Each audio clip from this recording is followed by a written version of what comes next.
ang kagalagalang General Emilio.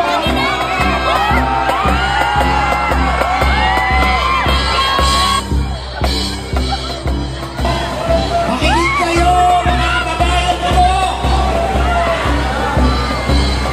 Gusto ko lang ituwid ang mga walang patayang pag-aakusa sa akin noong nakaraang panahon na ako daw ang may sala sa pagkamatay ng aking general. Hindi po totoo yan!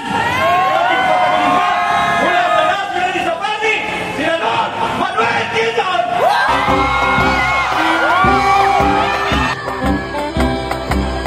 Napakarami ng mga labing matimis, umaapoy at kung ano-ano ang sinasatsat sa gitna ng ulan.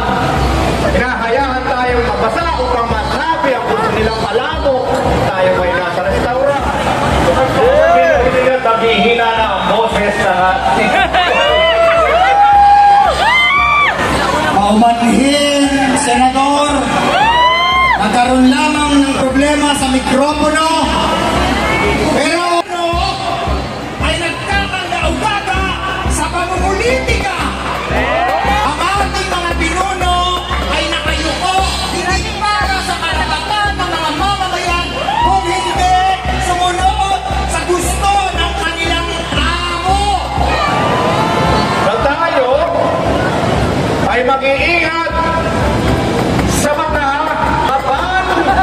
linlang dahil may mga gustong muling bumalik sa pwesto at tayo ay tinakbuhan upang maging mga talunan samantalang sila ay humahabol sa pagtulog sa kayamanan. Ay hindi lamang nasusulat sa tulwagan ng mga may kapangyarihan. Pinaulanan natin ng mga papuri. Ano ang pinalik? Muni-muni at kailangan niyong matuto sa mga pagkakamali ng mga unang politiko. Tayo ay lumalangoy sa kasinungalingan. Hindi ba? Dahil ang kailangan natin ay isang leader na tunay na nagmamahal